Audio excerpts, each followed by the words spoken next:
आकाशवाणी दिल्ली प्रस्तुत करता है विशेष फोन इन कार्यक्रम रेडियो डॉक्टर।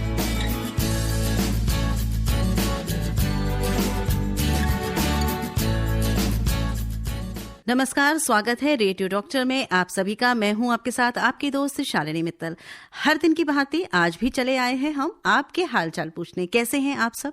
और बिल्कुल हमें उम्मीद है आप सब स्वस्थ होंगे और यूं ही स्वस्थ रहेंगे, क्योंकि आप प्रतिदिन सुनते हैं रेडियो डॉक्टर और इसमें शामिल होती है वो जानकारियां जो स्वास्थ्य के लिए, हमारे सबके लिए, स्वस्थ रहने के लिए जानना बेहद जरूरी होता है। इसीलिए तो हम बार बार गुजारिश करते हैं आप सबसे कि ये समय कहीं नोट करके रख लीजिए, भूलिएगा नहीं, क्योंकि ये कार्यक्रम हम प्रतिदिन आपके लिए लेकर आते हैं आकाशवाणी FM रेनबो 102.6 पर। और साथ ही साथ ये कार्यक्रम आप सुन सकते हैं हमारे ऐप पर, प्रसार भारती के ऐप जो कि न्यूज ऑन AIR है। कई लोग हमसे पूछते हैं मैसेज करके भी, फोन करके भी, कि ये ऐप उन्हें कहाँ मिल सकता है। तो हम आज बता दें आपको कि अगर आप इस ऐप को डाउनलोड करना चाहते हैं तो कुछ नहीं करना है, आपको अपने मोबाइल के प्ले स्टोर में जाना है।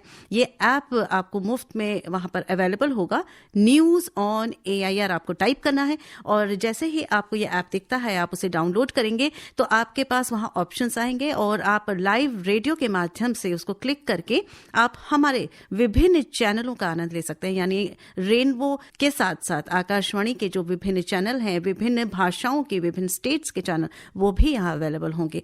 और रेडियो डॉक्टर को सुनने के लिए तो आपको FM रेनबो ही दिल्ली जो है उसे ट्यून करना होगा, 102.6 को ट्यून करना होगा। और समय इसका कभी बदलता नहीं है, प्रतिदिन ये 12 महीने 345 दिन और यूं कहें कि प्रतिदिन विदाउट एनी ब्रेक आपके लिए खबरें लाता है, स्वास्थ्य संबंधी जानकारी लाता है 3 से 4 बजे। तो चलिए, बहुत सी बातें आपसे हो गई जो करनी थी और अब कार्यक्रम को आगे बढ़ाते हैं, क्योंकि आज का कार्यक्रम भी कुछ खास होने वाला है। आज क्या दिवस है अगर मैं आपसे जानना चाहूँ तो बहुत सारे हमारे श्रोता हैं जो हमारे साथ जुड़े रहते हैं, वो अवेयर रहते हैं कि विशेष दिवस जो मनाए जाते हैं वो कुछ कारण से मनाए जाते हैं। वो इसलिए कि हम उन दिनों पर कम से कम उसको सतर्क रहकर जानकारी प्राप्त इकट्ठी करते रहें। और आज है 14 नवंबर, जो कि विशेष तौर पर वर्ल्ड डायबिटीज डे के रूप में मनाया जाता है। वर्ल्ड यानी विश्व और डायबिटीज यानी मधुमेह। और मधुमेह ये बीमारी एक बहुत ही आम बीमारी है, हम सब थोड़ा थोड़ा इसके बारे में जानते हैं। पर मैं चाहती हूं कि आज एक विशेषज्ञ हमारे साथ जुड़ रहेंगी, उनके माध्यम से आप इसको संपूर्ण रूप से जानने की कोशिश करें और हमारी कोशिश होगी कि आपके मन के प्रश्न जो हम तक पहुंचे वो हम अपने विशेषज्ञ से पूछें। इश्क की चाशनी अगर जीवन में हो तो वो जितनी हो कम है, लेकिन अगर उसके अलावा शुगर हमारे शरीर में बढ़ती है तो वो जरूर एक सोचने की बात है, एक समझने की बात है और ध्यान देने की बात है। आज के समय में डायबिटीज विश्व स्तर पर एक गंभीर स्वास्थ्य समस्या बन चुकी है। कुछ समय पहले तक इसे उम्र के साथ जोड़कर देखा जाता था, लेकिन आज बड़े बुजुर्गों से लेकर बच्चों में भी डायबिटीज के मामले देखने को मिल रहे हैं। आज है विश्व मधुमेह दिवस, विश्व डायबिटीज डे, और हमने सोचा आज इस विषय पर क्यों ना एक विशेषज्ञ से सही जानकारी आप तक पहुंचाई जाए। तो बिल्कुल हमारी विशेषज्ञ हमारे साथ हैं, आपका तारुफ कराते हैं। हमारे साथ हैं डॉक्टर परजीत कौर, आप एंडोक्राइनोलॉजिस्ट हैं, डायबिटीज स्पेशलिस्ट हैं, मेदांता मेडासिटी न्यू दिल्ली में। और स्वागत करते हैं। नमस्कार डॉक्टर साहब, स्टूडियो में स्वागत है आपका। नमस्कार शालिनी जी। तो सबसे पहले कार्यक्रम में हम शुरुआत तो कर ही चुके हैं, लेकिन हम श्रोताओं को बता दें कि अगर आप मधुमेह के बारे में कुछ पूछना चाहते हैं तो डॉक्टर साहब से सीधे जुड़कर फोन के माध्यम से आप प्रश्न कर सकते हैं। हम यहाँ पर कोशिश करेंगे आपके सभी प्रश्नों के जवाब हम दे सके। तो फोन नंबर्स नोट कर लीजिए। हमारे फोन नंबर्स हैं 23421080, 23421082। अगर आप दिल्ली से बाहर रहते हैं तो 011 दिल्ली का जो कोड है जरूर लगाकर हमारा फोन नंबर डायल करें। और अगर आप कुछ लिखना चाहते हैं व्हाट्सएप के माध्यम से हमें लिख सकते हैं। हमारा व्हाट्सएप नंबर वही है जो आप रोज यूज कर रहे हैं, 9868107070। हमें इंतजार है आप के प्रश्नों का। आप हमारे साथ इसमें जरा जल्दी से जुड़िए, क्योंकि समय बहुत जल्दी भागता है और आपके प्रश्न आपके मन में रह जाएं, रेडियो डॉक्टर का समय खत्म हो जाए, ये हम नहीं चाहते हैं। तो एक्सपर्ट से हम सबसे पहले सवाल आपकी तरफ से करना चाहेंगे। मैडम, आज वर्ल्ड डायबिटीज डे है, क्यों इस दिन को मनाना जरूरी है?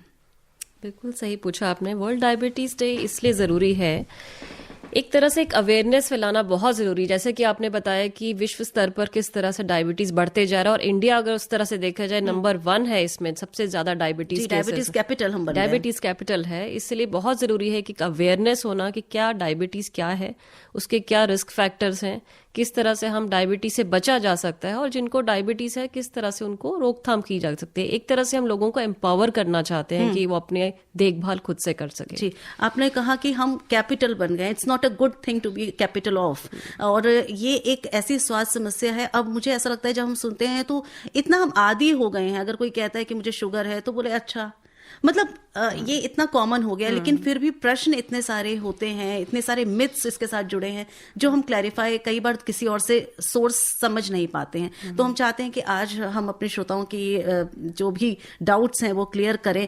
तो जब तक हमारे श्रोता हमारे साथ जुड़ते हैं, एक श्रोता जुड़ भी गए हैं, आइए इनसे बात कर लेते हैं। हेलो। हेलो जी, आप रेडियो डॉक्टर में हैं, बताएं अपना नाम। नमस्कार नमस्कार नमस्कार जी नमस्कार। शालिनी मैडम को नमस्कार। जी, नमस्ते। डॉक्टर साहब को भी नमस्कार जी नमस्कार। हाँ जी। तो मैं ये पूछना चाहता हूँ कि मेरी फास्टिंग शुगर ज्यादा रहती है, 120, 25, 30 भी हो जाती है, लेकिन जो खाने के बाद होती है वो कम हो जाती है, 110 होती है। और मेरा H1B/AC मेरा 6.4 इतना रहता है, 6.5। कोई डॉक्टर बोलते हैं आपको मेडिसिन लेनी चाहिए, कोई कहते हैं आप डायबिटिक मेडिसिन नहीं लीजिए। मैं ये जानना चाहता हूँ क्या ये मुझे मेडिसिन शुगर की खानी चाहिए? फास्टिंग ज्यादा रहती है, पीपी हमेशा फास्टिंग से कम ही होती है। जी, अपना नाम भी बता दें, आप कहाँ से बोल रहे हैं? मेरा नाम प्रकाश है, मैं रोहिणी दिल्ली से बोल रहा हूँ। जी प्रकाश जी, हम डॉक्टर साहब से पूछ रहे हैं। हाँ जी। तो मिस्टर प्रकाश जी, आपका ये सवाल जो है ना बहुत ही वैलिड है, क्योंकि कॉमनली देखा जाता है कि हमारा खाली पेट शुगर अक्सर ज्यादा होता है। उसका कारण ये होता है कि जब हमारी बॉडी में इंसुलिन रेजिस्टेंस है, जो एक इंसुलिन हार्मोन है शुगर कंट्रोल करने वाला, जब वो सही से काम नहीं कर पाता तो ओवरनाइट क्या होता है कि सुबह सुबह लिवर जो है हमारा ग्लूकोज ज्यादा बना पाता है।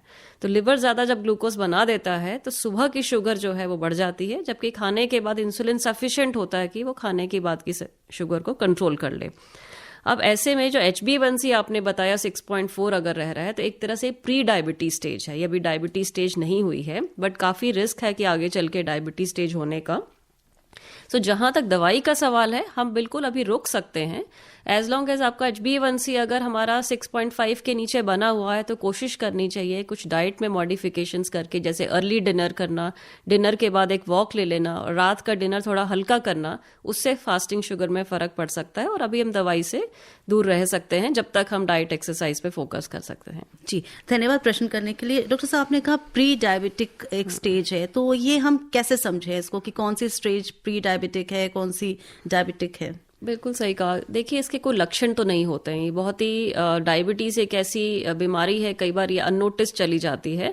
तो एक ही तरीका है पता करने का कि हम अपना चेकअप कराएं, ब्लड चेकअप कराएं। और उसमें अगर हमारा 2 चेकअप बहुत जरूरी होते हैं, एक फास्टिंग ब्लड शुगर का और एक होता है HbA1c, जिससे हमें पिछले 3 महीने का औसतन ब्लड शुगर पता चलता है। अगर हमारा या तो फास्टिंग ब्लड शुगर 100 से बढ़ा हुआ है, या हमारा जो HbA1c है 5.7 से ज्यादा है, इसका मतलब हमें प्री डायबिटीज स्टेज हो चुकी है। और यही लेवल अगर हमारा 6.5 से ज्यादा चला जाए, या फास्टिंग ब्लड शुगर हमारी 126 के ऊपर चली जाए, इसका मतलब ये डायबिटीज की स्टेज आ चुकी है। जी। तो प्री डायबिटीज में ज्यादातर हम लाइफस्टाइल मेजर से कंट्रोल करने की कोशिश करते हैं। तो ये इसके प्रकार भी होते हैं क्या? कभी कभी हम सुनते हैं कि टाइप 1, टाइप 2, वो क्या है, उसको समझाइए। यस, मोटा मोटा टाइप 1 और टाइप 2 है। सो टाइप 1 का मतलब इस तरह की डायबिटीज है जो ज्यादातर बच्चों में देखी जाती है। इसमें क्या होता है कि जो इंसुलिन बनाने वाले सेल्स, बीटा सेल्स जो होते हैं, वो टोटली खत्म हो चुके होते हैं। तो इसमें इंसुलिन ही एक इलाज है इसका, इसमें गोलियां काम नहीं करती हैं। It's an auto immune disease. इसका लाइफस्टाइल से बहुत बड़ा रिलेशन नहीं है, ज्यादातर बच्चों में या यंग एडल्ट्स में। बट कि टाइप 2 जो है ये थोड़ा सा बड़ी उम्र में देखी जाती है, मिडिल एजेड या ओल्डर एडल्ट्स में। इसमें जो है इंसुलिन बन तो रहा होता है, बट वो सही से काम नहीं करता। इसको हम इंसुलिन रेजिस्टेंस की एक स्टेज बोलते हैं।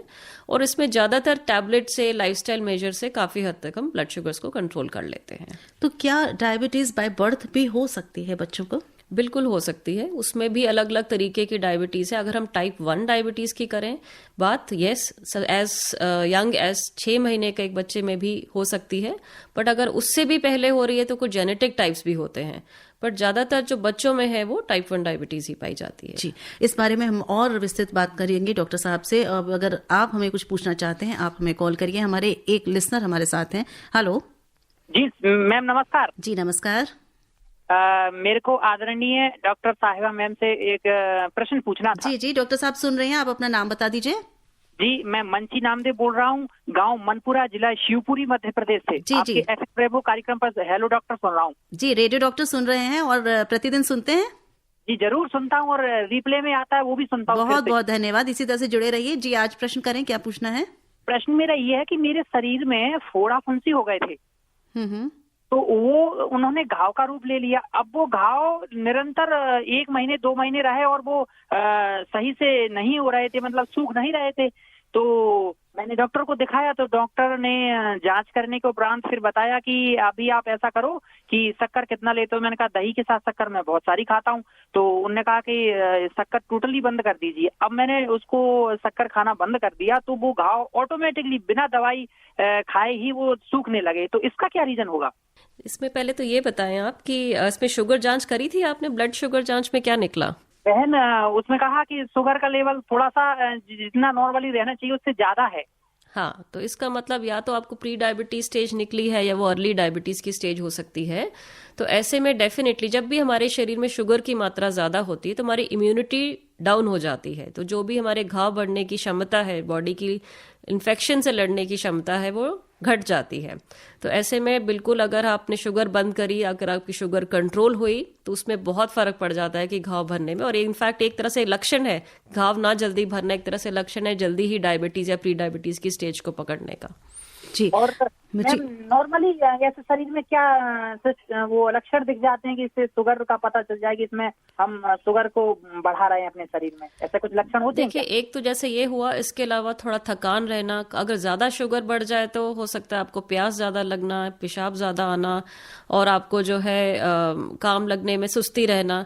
तो इस तरह के लक्षण हो सकते हैं। बट बेहतर तो ये है, अगर आपकी उम्र 30 साल से ऑलरेडी क्रॉस हो चुकी है तो एक बार अपना रूटीन चेकअप जरूर करा लेना चाहिए, क्योंकि आजकल डायबिटीज यंग लोगों में भी बहुत ज्यादा पाई जा रही है, और अगर आपके परिवार में खासकर है तो और ज्यादा रिस्क है आपको डायबिटीज होने का। जी मैम, बहुत धन्यवाद, आपने अमूल्य जानकारी। धन्यवाद। चलिए, बहुत बहुत धन्यवाद, आपने हमें कॉल किया, प्रश्न किया। ऐसा ही एक हमारे पास व्हाट्सएप पर भी सवाल आया है, लगभग सिमिलर है। नरदेव सिंह चौहान कोटद्वार से लिख रहे हैं कि डॉक्टर साहब और शालिनी मैम को नमस्कार। मधुमेह के शुरुआती लक्षण क्या हैं और एज वाइज कौन से टेस्ट करवाने चाहिए, कृपया बताएं। तो कुछ एज वाइज अलग अलग टेस्ट होते हैं कि एक ही टेस्ट होता है? सो एज वाइज देखा जाए तो टेस्ट तो खैर एक ही है, बट एज बहुत जरूरी है कि कब हम चेकअप शुरू कराना चाहते हैं आगे इसका। तो वही है, अगर आपका रिस्क ज्यादा है, जैसे परिवार में अगर किसी को शुगर है, अगर आपको मोटापा है, एक बहुत बड़ा रिस्क है डायबिटीज होने का। अगर आपका लाइफस्टाइल ठीक नहीं है, डाइट ठीक नहीं है, आपकी फिजिकल एक्टिविटी अच्छी नहीं है, ये ज्यादा रिस्क फैक्टर्स हैं। ऐसे में चेकअप आपको एटलीस्ट 30 साल की उम्र में तो जरूर शुरू कर ही देना चाहिए। और ये चेकअप भी आगे चल के हमें कोशिश करना चाहिए कि साल में एक बार तो जरूर करा लिया, अगर हमारा नॉर्मल भी निकला है तो। अगर उसमें कुछ गड़बड़ आती है तो फिर तो हमें ज्यादा फ्रीक्वेंटली कराना पड़ेगा। बट एज के हिसाब से ऐसा कुछ अलग अलग नहीं है। शुगर के जो रूटीन चेकअप होते हैं वो हमें जरूर कराने चाहिए। तो आपने ये बताया कि 30 साल के बाद हर साल ये टेस्ट कराना चाहिए, पर किसी के यहाँ अगर ज्यादा घर में क्लोज रिलेशंस में शुगर की प्रॉब्लम रही है तो उन्हें क्या सतर्कता करनी चाहिए, क्या और ध्यान रखना चाहिए? बिल्कुल, उनको तो बहुत ही ध्यान रखना चाहिए। उनका जेनेटिक रिस्क बहुत ज्यादा है। जेनेटिक्स का बहुत बड़ा रोल है टाइप 2 डायबिटीज होने में। इनफैक्ट अगर आपके एक पेरेंट को डायबिटीज है तो आपको 50% रिस्क है, दोनों पेरेंट्स को है तो 80% रिस्क है। तो बहुत खास ख्याल रखना है इस चीज का। सबसे जरूरी है लाइफस्टाइल, मतलब कि डाइट और एक्सरसाइज, ये एक दो ऐसी चीजें हैं जो कि आपको समझ लो एक प्रायोरिटी के हिसाब से काम समझ के ही करना है। एक अच्छी डाइट फॉलो करना, जिसमें कि हम मोस्टली ये बोलते हैं कि बाहर का खाना बंद, घर का खाना, हेल्दी खाना, और उसमें भी ज़्यादातर सब्जियां ज़्यादा, सैलेड ज़्यादा, प्रोटीन की मात्रा ज़्यादा, फाइबर की मात्रा ज़्यादा, और इसके साथ साथ हम अपना एक्सरसाइज का ध्यान रखें। एटलीस्ट डेली बेसिस पे 30 से 40 मिनट कोशिश करें कुछ ना कुछ एक्सरसाइज हो, चाहे वो वॉक ही क्यों ना हो, ताकि आप अपना वेट एक मेंटेन करें। अगर आपका वजन मेंटेन्ड है तो काफ़ी हद तक आप डायबिटीज से बच सकते हैं। हमारे कुछ श्रोता हमारे साथ जुड़े हैं फोन लाइन पर। हेलो, नमस्कार जी। जी नमस्कार मिसेस बेदी, कैसे हैं मैं आप? मिसेस बेदी बोल रही हूँ। कैसे हैं आप और क्या पूछना चाहती हैं आज? मैं तो 35 साल पुरानी डायबिटिक हूँ। हम्म। और देखिए, मैं 2 टाइम सैर करती थी, 4-4 आप तो योग भी बहुत करती है ना? योग भी मेरे को 26वां साल है। तो अभी हिप की सर्जरी हुई तो बस मुझे नीचे बैठना मन है, बाकी आई कैन डू एवरीथिंग। जी, क्या पूछना चाहती हैं? पूछनी ये चाहती हूँ कि जैसे कहते हैं जल्दी खाना खाइए, मैं 4 बार इंसुलिन लगाती, 3 एक टाइप की, चौथी लास्ट में रात को वो दूसरी टाइप की। पर मैं अगर जल्दी खाना खा लूं, सारी रात मुझे नींद नहीं आती और बीपी मेरा वैसे ही लो रहता है।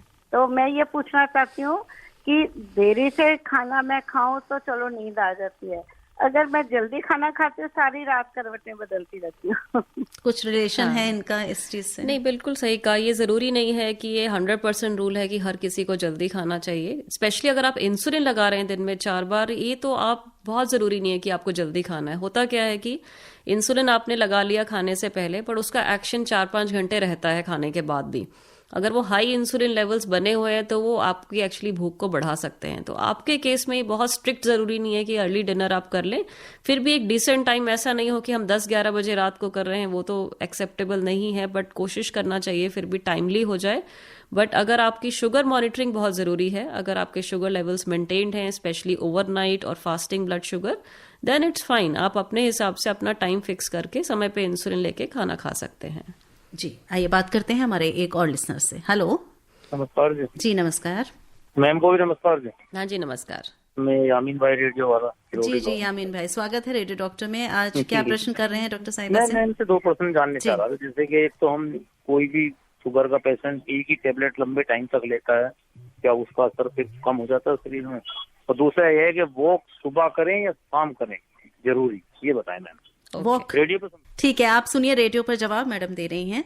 मैम बताएं कि शुगर की वो दवाई लंबे समय तक लेने का इनका एक प्रश्न है कि वो कारगर रहती है क्या? बिल्कुल बिल्कुल, ये बहुत ही बड़ा एक मिथ है कि एक दवाई अगर चलती रहे लंबे समय तो का ऐसा बिल्कुल भी नहीं है। दवाइयों का असर जरूर बना रहता है, बट ये पॉसिबल है कि समय के साथ हो सकता है कि आपकी बॉडी का अपना इंसुलिन सिक्रीशन काफी कम हो जाता है, तो मैं एक दवाई से नहीं, हो सकता कोई और दवाई ऐड करनी पड़े, कोई तीसरी दवाई का हेल्प लेना पड़े, पर जो दवाई काम कर रही है वो जरूर काम करती रहेगी। और दूसरा सवाल था आपका कि वॉक कब करें? वॉक कब करें, ये भी बड़ा महत्वपूर्ण सवाल है। वेल, ये इनफैक्ट देखा गया है, इसके ऊपर काफी रिसर्च भी हुई है कि ऐसा कोई बहुत बड़ा डिफरेंस नहीं है कि आप सुबह करें या शाम में करें। हमें चाहिए आपकी 30 से 40 मिनट की वॉक, बट रिलेटिवली थोड़ा सा खाली पेट। 2 तरह की वॉक देखिए बहुत इंपॉर्टेंट है। एक तो हो गया जिसमें थोड़ा सा हम खाली पेट हैं, जैसे सुबह का समय हो गया या शाम का 4-5 बजे का समय हो गया, जब लंच की हमारे 3-4 घंटे बीत गए हों, ऐसे में हम एक ब्रिस्क वॉक कर सकते हैं, तेज वॉक कर सकते हैं, जिससे बहुत मदद मिलती है शुगर कंट्रोल में और वेट कंट्रोल में। इसके साथ साथ अगर हम, एक होती है पोस्ट मील वॉक, हर खाने के बाद भी हमें 10 मिनट की वॉक जो है ले लेनी चाहिए, चाहे वो हम घर पे हैं, ऑफिस में, कहीं पे भी हैं। 10 मिनट टहलना बहुत जरूरी होता है। तो ये बहुत जरूरी नहीं है सुबह या शाम का, बट थोड़ा सा खाली पेट होंगे तो आप एक ब्रिस्क तेज वॉक कर पाएंगे। खाने के बाद वाली वॉक यूजुअली थोड़ी सी स्लो होती है। तो आप सुन रहे हैं कार्यक्रम रेडियो डॉक्टर, और आज हम आपके लिए लेकर आए हैं विशेष अंक। हम बात कर रहे हैं मधुमेह पर, और आज है विश्व मधुमेह दिवस। यहाँ पर एक ब्रेक लेंगे। आप अपने प्रश्नों को भेजते रहिए व्हाट्सएप के माध्यम से, फोन के माध्यम से आप भी जुड़ सकते हैं। हमारे नंबर्स में आपको पुनः एक बार बता देती हूँ, 23421080, 23421082। व्हाट्सएप का नंबर वही 9868107070। आप सुन रहे हैं विशेष फोन इन कार्यक्रम रेडियो डॉक्टर। जी हाँ, आप हैं विशेष फोन इन कार्यक्रम रेडियो डॉक्टर में, और रेडियो डॉक्टर में आज की हमारी एक्सपर्ट हैं डॉक्टर परजीत कौर, और आज हम बात कर रहे हैं डायबिटीज पर। हमारे कुछ लिसनर हमारे साथ हैं, तो आइए पहले इनसे बात कर लेते हैं। डॉक्टर साहब, हेलो। हेलो जी हाँ जी, मैं ओम प्रकाश बोल रहा हूँ जी, नीलवाल गांव से।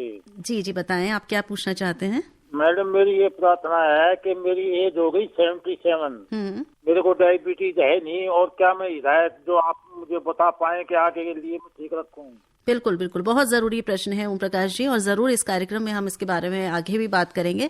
और मैं मैडम से रिक्वेस्ट कर रही हूँ कि मैम बता दीजिए, फिर हम बाद में एक बार फिर से बात करेंगे। प्रिकॉशंस इज वेरी नेसेसरी कि हम सबको जानना चाहिए, क्योंकि बचना सबको है, जिसको नहीं है वो तो चाहेगा कि इससे बचे। तो बताइए क्या प्रिकॉशंस ली जा सकती है। बिल्कुल सही कहा आपने। ये बता सकते हैं कि आपके परिवार में है किसी को शुगर? नहीं है। अच्छा, किसी को नहीं है। और आपका वजन कितना होगा, थोड़ा सा बता सकते हैं? किसी को नहीं है जी। हाँ, मोटापा तो नहीं है आपको? है जी। आपका वजन ज्यादा तो नहीं है? नहीं मैडम, मैं तो वजन तो मेरा कभी बढ़ा ही नहीं जिंदगी में। अच्छा अच्छा, वेरी गुड। चांसेस कम होते चांसेस काफी कम है फिर। मैं बचपन से ही साइकिल बहुत चलाता था, स्कूल में पढ़ने जाते थे, 8-7 मील पैदल जाना पैदल आना। बढ़िया बढ़िया। तो देखिए, ऐसा है कि आपका जो है डायबिटीज होने का रिस्क वैसे भी काफी कम हो गया, क्योंकि परिवार में नहीं है और आपका वजन ज्यादा नहीं है। बट फिर भी बहुत महत्वपूर्ण सवाल है। साथ में मैम ये एक और समस्या कि मैं ब्लाइंड हूँ ना। अच्छा अच्छा। तो मैं घूम नहीं पाता, आप जा नहीं पाता। अच्छा अच्छा। मैं बाद में ब्लाइंड हो गया, आंखों में आरपी का डिजीज हो गया था, रेटिना पिगमेंटो था। ओहो हो, अच्छा। तो उससे मेरा ये घूमना दौड़ना ये बंद हो गया। ओके ओके, नहीं ये तो बहुत महत्वपूर्ण है फिर और भी आपके लिए कि किस तरह से डायबिटीज से बचा जाए। तो उसके लिए सबसे जरूरी एक तो खान पीन ही है। खान पीन तो जिसमें हमें एक ही चीज का ध्यान रखता होता है कि ज्यादा शुगर की मात्रा, चीनी की मात्रा या गुड़, चीनी, शहद, खांड, ये हम ज्यादा इस्तेमाल ना करें, बहुत ही कम मात्रा में रखें, ना मात्रा में रखें। इसके साथ साथ जो है हम अपना दाल सब्जी की मात्रा ज़्यादा खाया करें, सलाद वगैरह अच्छे से खा लें। बस इतना ही खान पीन में बदलाव चाहिए। दूसरा बदलाव हमें ये भी चाहिए कि जैसे आपने बताया कि आप नहीं घूम फिर पा रहे हैं आंखों की वजह से, तो उसमें एक काम किया जा सकता है कि घर के अंदर ही अगर आप जितना भी मूवमेंट बना सकते हो, अपना जितना भी घर के अंदर स्टेप्स, हम कदम जितने चल पाए उतना मूवमेंट बनी रहे, उससे भी हम बचे रह सकते हैं। तो ये दो तरीके बहुत होते हैं कि एक डाइट और एक हम कहें कि फिजिकल एक्टिविटी, जिससे हम बच सकते हैं। और एक बार चेकअप जरूर करा लें अगर आपका बहुत टाइम से नहीं हुआ हो, तो एक सिंपल शुगर की जांच खाली पेट की, और एक और HbA1c जिसे हम बोलते हैं, जिससे थोड़ा आइडिया लग जाए कि कितना पास है, नजदीक हैं शुगर से, या फिर शुगर के चांसेस कितने हैं होने के।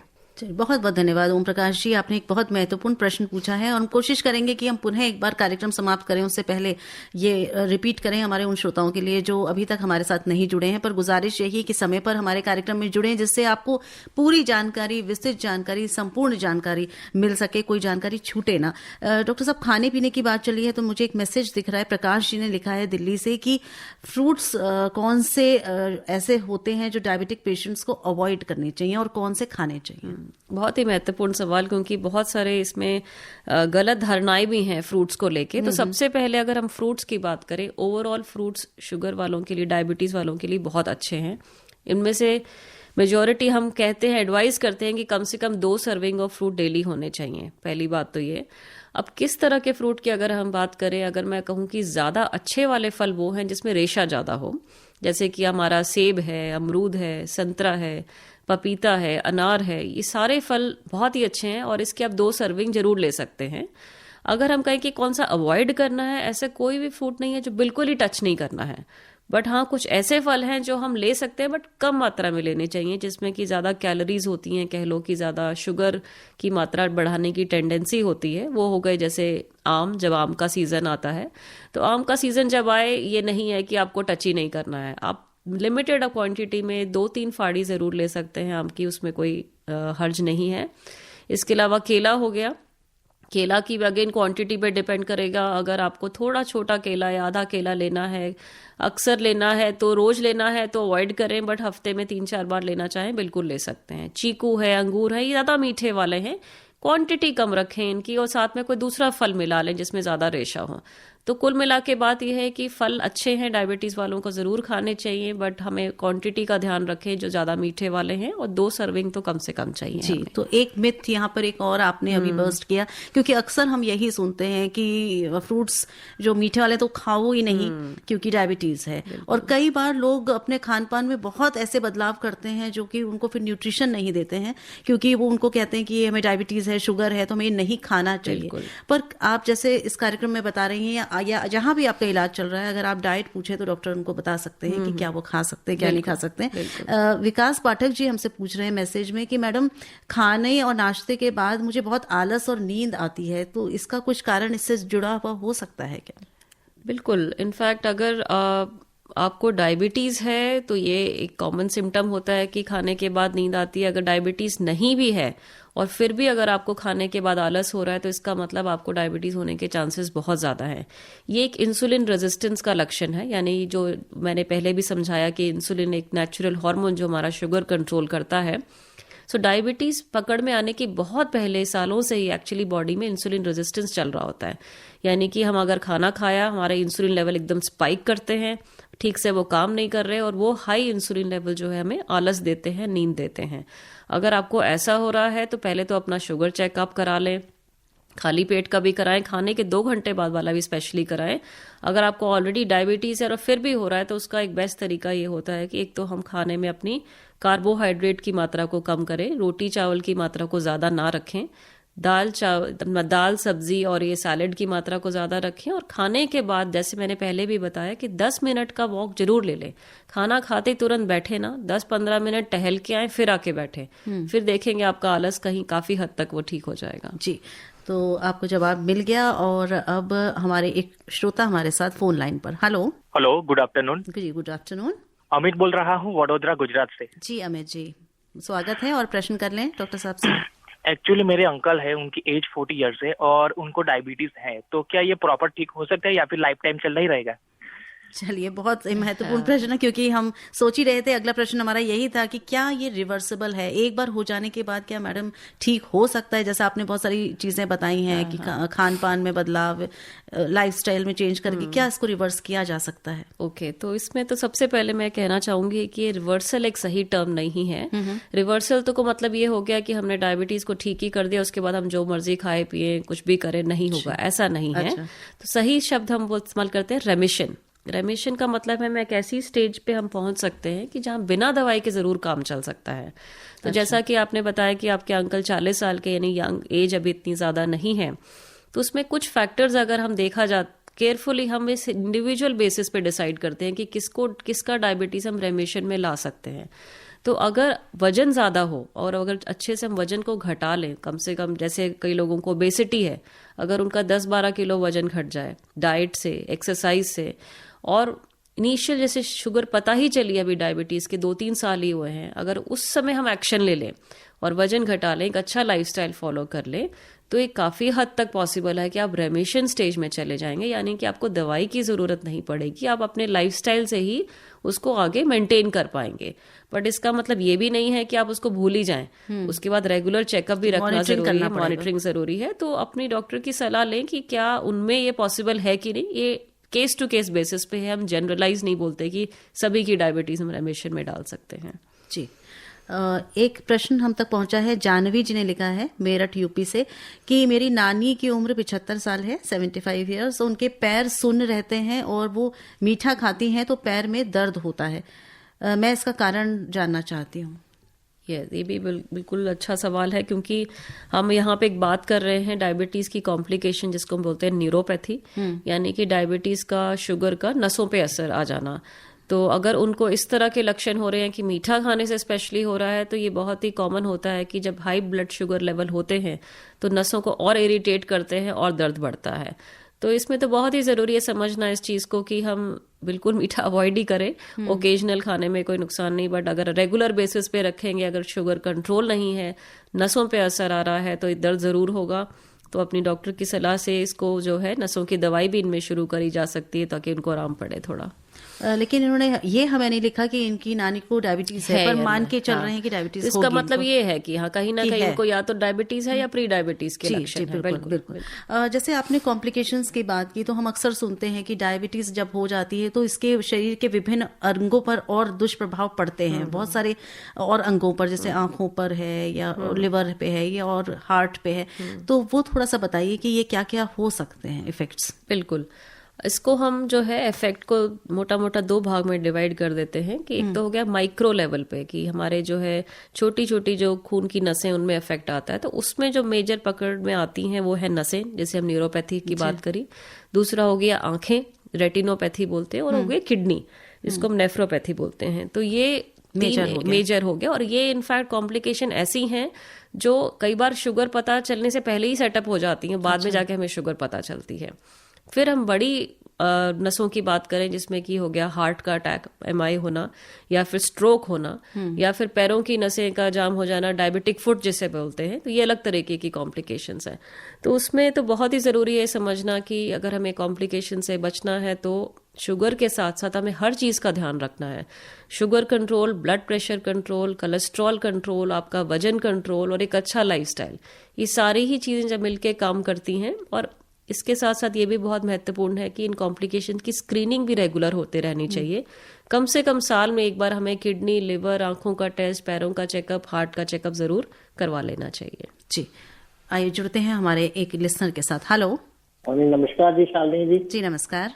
मैं सिठी बोल रहा हूँ पंजाब से जी। जी, बहुत बहुत कार्यक्रम में स्वागत है और सुन रहे हैं हमारा शुरू से कार्यक्रम आप। हाँ जी, मैं डॉक्टर साहब से पूछना चाहता हूँ कि मेरी शुगर 95 है जी, मतलब 95 मतलब है जी।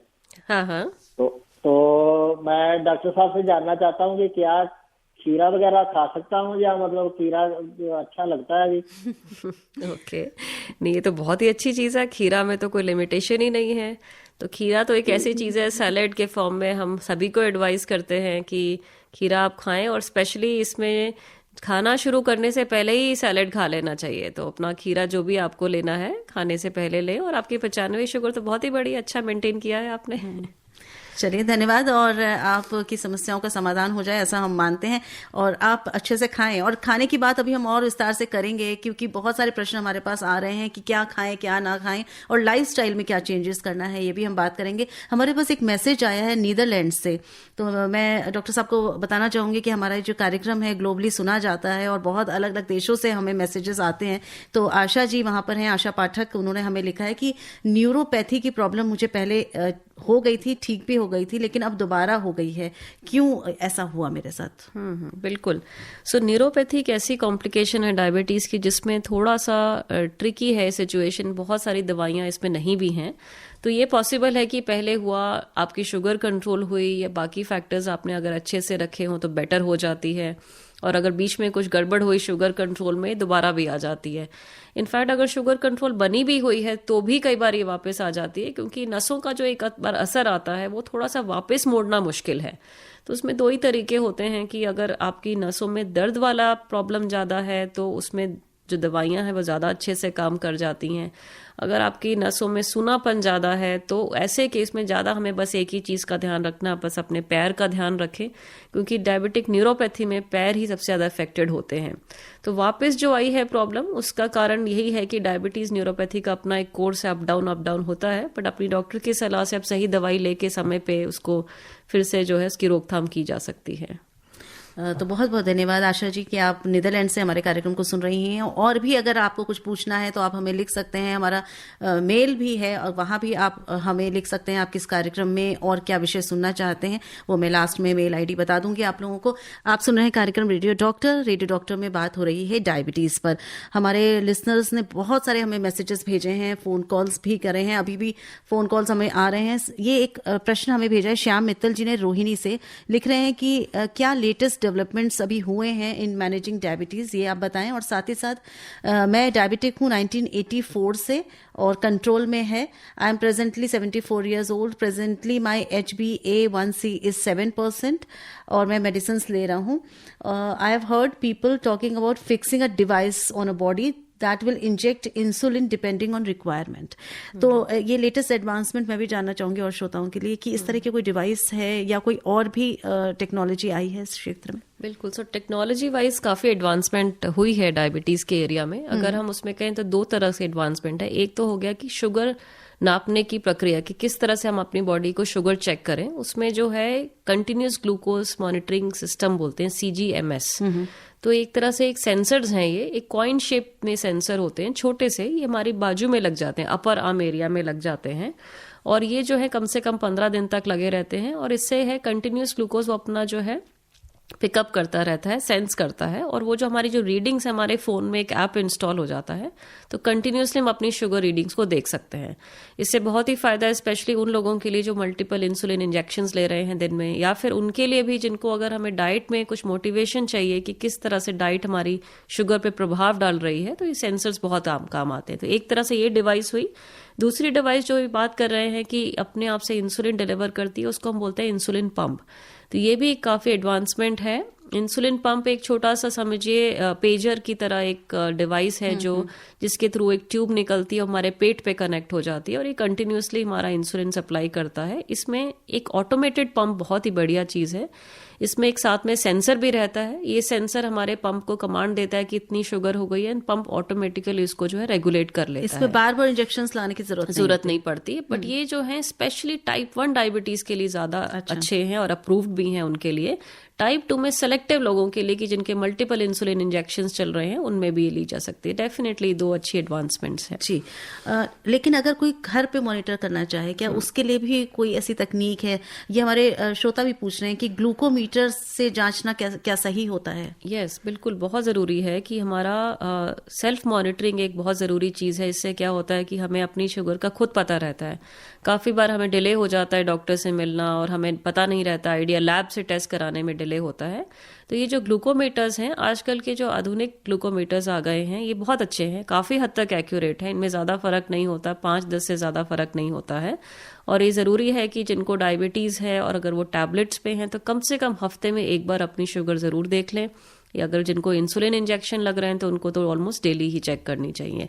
तो ग्लूकोमीटर काफ़ी हद तक सही है और इस्तेमाल किए जा सकते हैं। जी डॉक्टर साहब, एक दिमाग में प्रश्न आ रहा है कि आजकल जैसे आपने भी बोला कि अगर मोटापा है तो बहुत चांसेस बढ़ जाते हैं मधुमेह होने के, डायबिटीज का सीधा कनेक्शन है। तो आजकल कुछ मेडिसिन भी आई हैं मार्केट में जो ओबेसिटी कम करने के लिए उसका दावा करती हैं।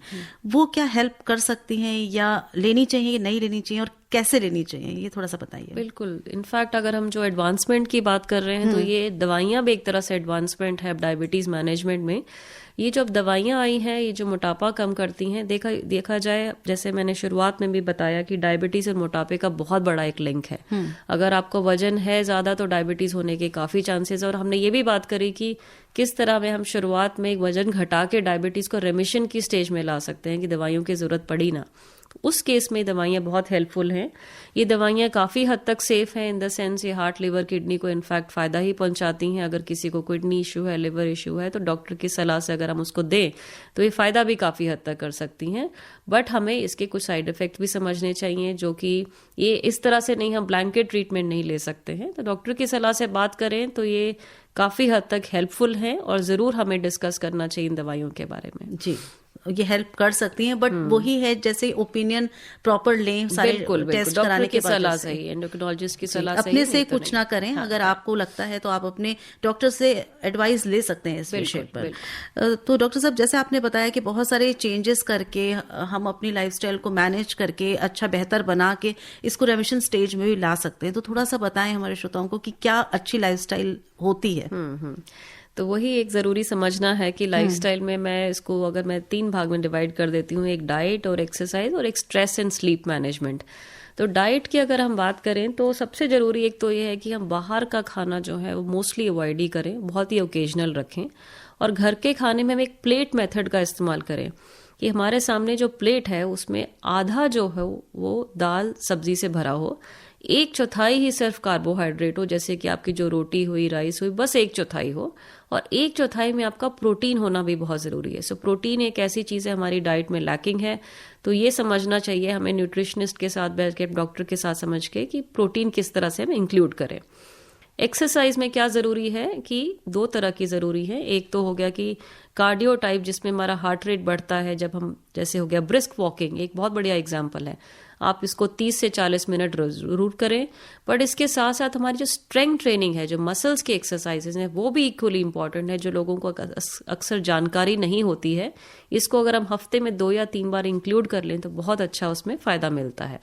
और तीसरा बहुत ही ज़रूरी है स्ट्रेस और स्लीप मैनेजमेंट। देखिए, अगर अच्छी स्लीप नहीं है आपकी तो शुगर डेफिनेटली डिस्टर्ब होगी। अगर आपका लेवल, स्ट्रेस लेवल हाई है तो उसमें भी शुगर पे प्रभाव होता है। तो तीनों ही चीज़ों का ज़रूरी है, इसको हम ध्यान रखें और डायबिटीज़ से बचें। जी, तो ध्यान तो हमें रखना है क्योंकि हमें हेल्दी रहना है, लेकिन बहुत सारी चीज़ें अभी भी दिमाग में है, क्योंकि डायबिटीज़ एक ऐसी बीमारी है कि हर घर में उसने अपनी पैठ बना रखी है। तो मैं ये चाहूँगी कि समय थोड़ा सा है तो ये भी बताएं कि जो आप एक्सरसाइज बोल रही हैं, क्या वो सबके लिए सिमिलर होती है या उसमें भी कोई एज के हिसाब से कुछ डिफरेंस आता है एक्सरसाइजेस में? बिल्कुल। अगर हम बड़ी उम्र की बात करें तो उसमें कई बार हमारे घुटनों में प्रॉब्लम है, वॉक करना मुश्किल है, तो ऐसे में साइकिलिंग एक अच्छी चीज़ है। अगर स्टैटिक साइकिल पे करा जा सकता है। और स्ट्रेंथ ट्रेनिंग की जो मैं बात कर रही हूँ कि मसल्स की एक्सरसाइजेस, वो तो एक्चुअली हर एज में करी जा सकती है, बट उस पर इंटेंसिटी पे डिपेंड करता है। अगर आप बड़ी एज के हैं तो कोई भारी वेट उठाने की ज़रूरत नहीं है, आप सिंपल एक्सरसाइजेस अपनी बॉडी वेट से करें या रेजिस्टेंट बैंड्स के साथ करें। तो इंडिविजुअलाइज्ड करना बहुत ज़रूरी है, सही कहा आपने एक्सरसाइज को, बट ये ओवरऑल कॉन्सेप्ट वही है कि स्ट्रेंथ और कार्डियो का कॉम्बिनेशन बहुत ज़रूरी है। और जैसे आपने कुछ बताया था, साइलेंट सिम्टम्स भी होते हैं, कई बार नहीं पता लगता, तो क्या हार्ट पे या स्ट्रोक का खतरा बढ़ सकता है और कैसे उन लोगों को इसको चेक करना चाहिए, हमारे श्रोताओं को? बिल्कुल। सो डायबिटीज में अक्सर हमें मिस हो जाता है कि हार्ट के लक्षण है कि नहीं, क्योंकि दर्द नहीं होता है। तो डायबिटीज वालों को, अगर आप वॉक करते हैं, अगर आपको वॉक करते समय सांस फूलना शुरू हो रहा है या अक्सर थकान रह रही है, तो एक लक्षण हो सकता है। बट इसके साथ जरूरी है कि अपने डॉक्टर की सलाह से हार्ट का चेकअप एटलीस्ट साल में 1 बार जरूर कराते रहें और देखें कि सब कुछ सही है कि नहीं। जी, हमारी एक श्रोता है ललित भाटिया, ये लिख रहे हैं 65 इयर्स के, अहमदाबाद से। क्या मोबाइल पर ऐप से चेक करना ठीक रहता है शुगर? मोबाइल से ऐप से चेक करना कैसी कोई टेक्निक नहीं है। चेक हमें ग्लूकोमीटर से ही करना है, बट आजकल के ग्लूकोमीटर्स मोबाइल ऐप से कनेक्टेड हैं। तो अगर आप जो शुगर चेक करेंगे मोबाइल ऐप में स्टोर हो जाएगी, एक अच्छा लॉग मेंटेन हो सकता है। इनफैक्ट ये काफ़ी फायदेमंद ऐप्स हैं, जिससे आपको एक डायरी बन जाती है और आपको एक जो उसका ट्रेंड पता चलता है आपके शुगर का क्या रह रहा है। जी, तो आज कार्यक्रम में बहुत सारी ऐसी बातें हमें पता चली और बहुत सारे आपने भी प्रश्न किए, हमारे भी बहुत सारे प्रश्न थे, और ये सिलसिला यही चलता रहेगा क्योंकि डॉक्टर साहब को हम पुनः बुलाएंगे और कुछ आपके मन में प्रश्न रह गए हों तो आप पुनः पूछ सकते हैं। लेकिन हमारा मेल ID है healthairdelhi@gmail.com, जिस पर आप लिख सकते हैं, अपना फीडबैक दे सकते हैं इस कार्यक्रम के बारे में, हमारे प्रत्येक कार्यक्रम के बारे में फीडबैक दे सकते हैं, हमें लिख सकते हैं आप और क्या सुनना चाहते हैं, कौन सा विषय जरूरी है आपके लिए, वो भी आप हमें जानकारी दे सकते हैं। तो आज इस विशेष दिवस पर, इससे पहले कि हम कार्यक्रम समाप्त करें, चाहेंगे आप एक मैसेज दें हमारे सारे श्रोताओं को जो इस समय इस कार्यक्रम के साथ जुड़े हुए हैं। वर्ल्ड डायबिटीज डे पे तो मैं यही मैसेज देना चाहूंगी कि आप अपने आप को एक सक्षम बनाएं, एम्पावर करें कि आप हर नॉलेज लें डायबिटीज के बारे में, अवेयरनेस रखें, और सबसे ज़रूरी है अपना स्वास्थ्य का ध्यान रखना। हेल्थ को अपनी प्रायोरिटी दें, डाइट, एक्सरसाइज, स्ट्रेस, स्लीप को मैनेज करें, और लाइफस्टाइल का ध्यान के साथ साथ बहुत ज़रूरी है कि रेगुलर चेकअप्स और डॉक्टर की सलाह से चलें, अपनी दवाइयों का भी ध्यान रखें, और सबसे ज़रूरी है खुश रहें और अपने स्ट्रेस को मैनेज करें। और धन्यवाद शालिनी जी, आपका बहुत बहुत शुक्रिया कि आपने मुझे यहाँ बुलाया। मुझे बहुत ही मजा आया सारे श्रोताओं के सवाल का जवाब देने में। तो ये बहुत ही महत्वपूर्ण आपका जो इनिशिएटिव है occasion of world diabetes day. Thank you so much ma'am कि आपने समय निकाला है और आप यहाँ आई हैं। बहुत सारे श्रोताओं की ऐसी शंकाएं, ऐसे प्रश्न थे जिनके जवाब आपने दिए हैं, तो हम धन्यवाद देंगे क्योंकि समय अब ज्यादा नहीं बचा है। हम धन्यवाद देंगे हमारी आज की एक्सपर्ट डॉक्टर परजीत कौर को। आप एंड्रोक्रोनोलॉजिस्ट हैं, डायबिटीज स्पेशलिस्ट हैं मेदांता मेडा सिटी न्यू दिल्ली में। तो मैडम आप यहाँ आई हैं, समय निकाला है और इतने सारे प्रश्नों का सही सही जवाब देकर हमारे बहुत सारे श्रोता इस कार्यक्रम से आज लाभान्वित हुए होंगे, ऐसी हमारी आशा है। तो सुनते रहिए रेडियो डॉक्टर, जुड़े रहिए हमारे इस कार्यक्रम के साथ। स्वीकार करिए अपनी दोस्त शालिनी मित्तल का भी नमस्कार। नमस्कार डॉक्टर साहब। नमस्कार। अभी आप आकाशवाणी दिल्ली से विशेष फोन इन कार्यक्रम रेडियो डॉक्टर सुन रहे थे। कार्यक्रम की प्रस्तुतकर्ता थी शालिनी मित्तल।